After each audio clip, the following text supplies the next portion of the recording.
अस्सलामुअलैकुम वरहमतुल्लाहि वबरकातुहू। This is me सहर लतीफ़ और मैं उम्मीद करती हूँ कि आप सब बहुत अच्छे होंगे, खैरियत से होंगे। अल्लाह पाक आप पे अपना ख़ास रहम और करम फज़ल करम फरमाएँ।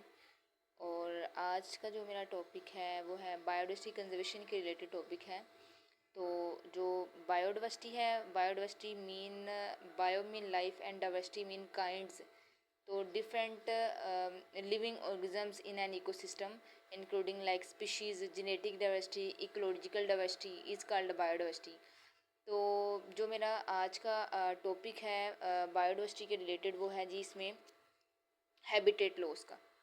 ठीक है, तो हम देखेंगे कि इसके अंदर हैबिटेट लॉस कैसे होता है। ठीक है, पहले तो हम हैबिटेट के बारे में देखेंगे कि हैबिटेट क्या होता है और ऐसी कौन सी वजूहात हैं जिस बना पर स्पीशीज़ का जो हैबिटेट है वो ख़त्म हो जाता है। कौन कौन से फैक्टर्स, कौन कौन सी काजेज़ हैं जो कि स्पीशीज़ के हैबिटेट को ख़राब कर रही हैं। तो सबसे पहले हम देख लेते हैं जी हैबिटेट क्या होता है।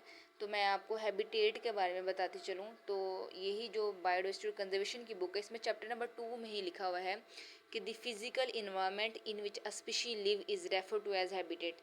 यानी कोई भी फिजिकल इन्वायरमेंट है जिसके अंदर कोई स्पीशी रह रही है उसको हम हैबिटेट कहते हैं। ठीक है, ये जो हैबिटेट है वो एक प्रिसाइज जियोग्राफिक लोकेशन को कवर कर रहा होता है जिसमें उसका क्लाइमेट आ जाता है, फिजिकल इन्वायरमेंटल एलिमेंट आ जाते हैं जैसे कि सोइल, वाटर, वेजिटेशन। ठीक है, ये सारा का सारा हैबिटेट के अंदर आ रहा है। तो जहाँ जहाँ पे वो फिजिकल इन्वायरमेंट जहाँ पे कोई स्पीशी रह रही हो उसको हम क्या कहते हैं, उसका हैबिटेट कहते हैं।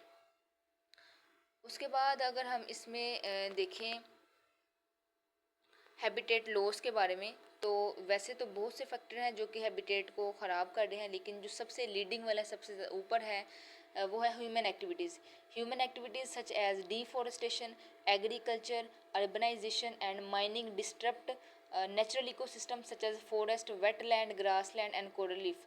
जो ह्यूमन एक्टिविटीज़ है जैसे डिफॉरेस्टेशन, जंगलात का बेजा कटाओ, एग्रीकल्चर, ज़्यादा फसलें भी उगाना शुरू कर देंगे तो भी हैबिटेट ख़राब होना शुरू हो जाएगा। अर्बनाइजेशन यानी ज़्यादा वहाँ पे फसलों को ख़राब करके, ज़मीन को ख़राब करके, उनके हैबिटेट को ख़राब करके वहाँ पे हम इमारतें, स्कूल, ये इस तरह सारा बनाना शुरू कर देंगे तो उससे क्या होगा कि हैबिटेट लॉस होना शुरू हो जाएगा। इसके अलावा माइनिंग, मदनियात को निकालने से भी क्या होता है कि हैबिटेट ख़राब होता है। ठीक है, और कुछ नेचुरल प्रोसेस भी हैं जो कि हैबिटेट को लॉस करने में अपने रोल प्ले कर रहे हैं, जैसा कि इसमें वाइल्ड फायर्स आ जाएगा, ड्राउट्स आ जाएगा। ये सारे के सारे जो फैक्टर्स हैं वो हैबिटेट को ख़राब करें, लेकिन सबसे ज़्यादा लीडिंग फैक्टर जो है वो है ह्यूमन एक्टिविटीज़। ठीक है, यहाँ पे हम इसके कुछ देख लेते हैं जी, इसके कुछ काजेज़ जैसे कि लिखा हुआ है deforestation, forest clearing for lumber, agriculture and other purpose is a major cause of habitat loss in tropical areas. Tropical areas के अंदर फॉरेस्ट को क्लियर कर देना लंबर के लिए, इसके अलावा एग्रीकल्चर के और या इसी तरह के किसी और मकसद के लिए हम अपने फॉरेस्ट को ख़त्म कर दें, डिफॉरेस्टेशन करना शुरू कर दें तो भी क्या होता है कि हैबिटेट लॉस होना शुरू हो जाता है। इसके अलावा एग्रीकल्चर में लिखा हुआ है कि as cropland and pastures expands natural ecosystem such as grass lands and wetlands में be converted into farm lands. ठीक है, हम क्या कर रहे हैं कि अपने ग्रास लैंड्स को, अपने वेटलैंड्स को फॉर्म्स लैंड के अंदर कन्वर्ट कर दिया जाता है, इससे हैबिटेट ख़राब हो रहा है। ठीक है,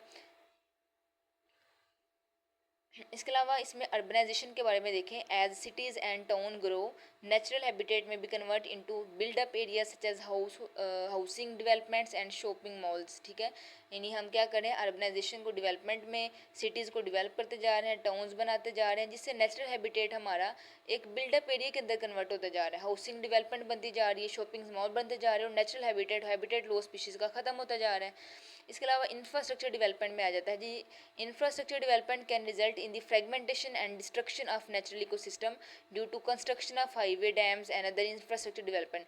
इंफ्रास्ट्रक्चर डेवलपमेंट ये है कि अगर हम हाईवे या डैम्स वगैरह बनाते जा रहे हैं तो भी इससे क्या होता है कि हैबिटेट काफ़ी हद तक ख़राब हो रहा है, लॉस हो रहा है। माइनिंग मैंने ऊपर भी बताया था, माइनिंग क्या होता है, the extraction of minerals and fossil fuels can result in habitat loss, यानी स्पेशली इन सेंसिटिव लोकेशन जैसे माउंटेन्स एंड वेटलैंड्स। माउंटेन्स और वेटलैंड्स के अंदर से फोसल वगैरह को, फोसल फ्यूल्स को, मिनरल्स को एक्सट्रैक्ट करना माइनिंग कहलाता है और ये हैबिटेट लॉस की एक वजह है हमारे पास। आगे इसमें लिखा हुआ है to solve the issue of habitat loss के, हम इसकी प्रिकॉशंस क्या है, हम हैबिटेट लॉस के इशू को कैसे सोल्व कर सकते हैं। जब वो इसमें लिखा हुआ है to solve the issue of habitat loss we must lessen our reliance, ठीक है, on activities that contribute to establish more sustainable practices that allow us to meet our requirements while also safeguard natural ecosystem। इसमें लिखा हुआ है जी हम क्या करें, हम अपनी एक्टिविटीज़ को कम कर दें, ठीक है। यानी जो हम डिफोरेस्टेशन कर रहे हैं, एग्रीकल्चर कर रहे हैं, अर्बनाइजेशन कर रहे हैं, उन सब एक्टिविटीज़ को हम स्लो डाउन कर दें, ठीक है। और हम सस्टेनेबल प्रैक्टिसेस करना शुरू कर दें। सस्टेनेबल का मतलब है हम ऐसी डेवलपमेंट करें जिससे काफ़ी हद तक नुकसान ना हो, ठीक है, ज़्यादा नुकसान ना हो, सिर्फ एक हद तक जो है वो उसकी सस्टेनेबल प्रैक्टिसेस कर दें, ताकि हम क्या करें, नुकसान ना हो और हमारा हैबिटेट जो है वो बच सके, और हैबिटेट स्पीशीज़ का बच सके, ताकि स्पीशीज़ की ग्रोथ में उनमें इजाफा होता जाए, उनके नंबर इंक्रीज़ करता जाए, और स्पीशीज़ इंडेंजर्ड ना हो, स्पीशीज़ एक्सटिंक्ट ना हो। तो जो स्पीशीज़ इंडेंजर्ड और एक्सटिंक्ट की भी बेसिकली यही वजह है कि जो स्पीशीज़ का हैबिटेट है वो बेसिकली लॉस हो जाता है, जिस वजह से स्पीशी सबसे पहले इंडेंजर्ड होती हैं, नेक्स्ट वो एक्सटिंक्ट होना शुरू हो जाती हैं। तो हैबिटेट लॉस को कंजर्व करना है, हमारे चैप्टर में ही है कि हमने क्या करना है। हमारे चैप्टर का नाम है जी cause and depletion of biodiversity, कि क्या वजूहत हैं बायोडाइवर्सिटी के कम होने की, क्या क्या उसकी डिप्लेशन कमी की क्या वजूहत हैं। तो बेसिकली जो हमने हैबिटेट लॉस के बारे में पढ़ा है, ये सारी इसकी वजूहत हैं, ठीक है। तो अल्लाह हाफिज़, मिलते हैं जी नेक्स्ट वीडियो में।